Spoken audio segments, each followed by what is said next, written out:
Hey guys, Sid here from Four Realms of Chaos with a very useful tutorial on how to cast your own bits.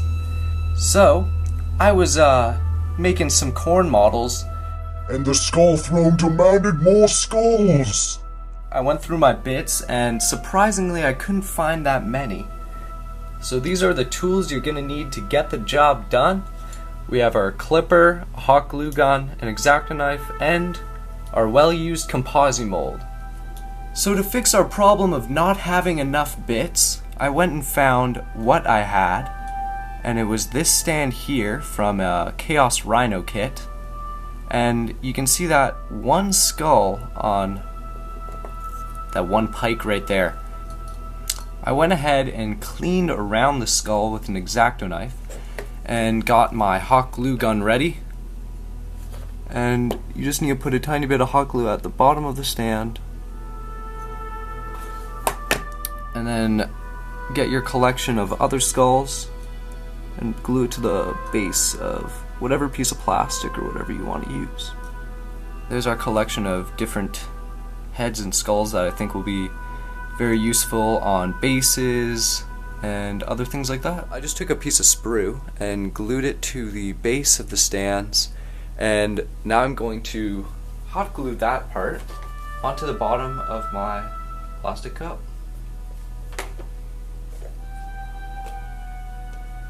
So that'll keep it in place when I pour in the Composimold.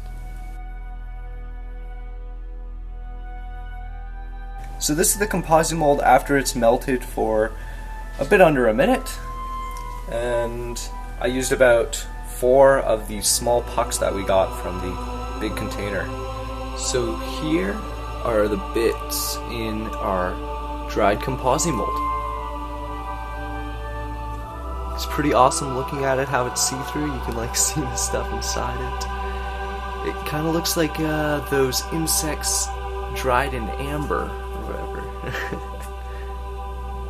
So as you can see, the mold popped out fairly easily, and the part that we glued on one side actually popped out when I pulled it out, which is completely fine because that's where we're going to be pouring in the resin.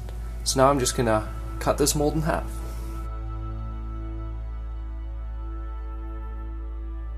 So here's the cast after I've removed all these skull bits from it, and you can kind of see the hollow bubble or shell left over inside of it. So that's where all the resin or whatever material you use is going to fill in. So now I'm just putting the mold piece together, making sure it's all lined up, and then just using some Scotch tape to keep it in place.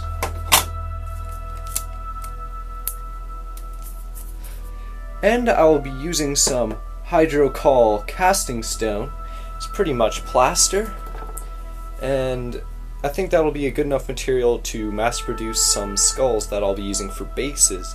But if you want to be casting some better quality bits or models, definitely use a Composicast.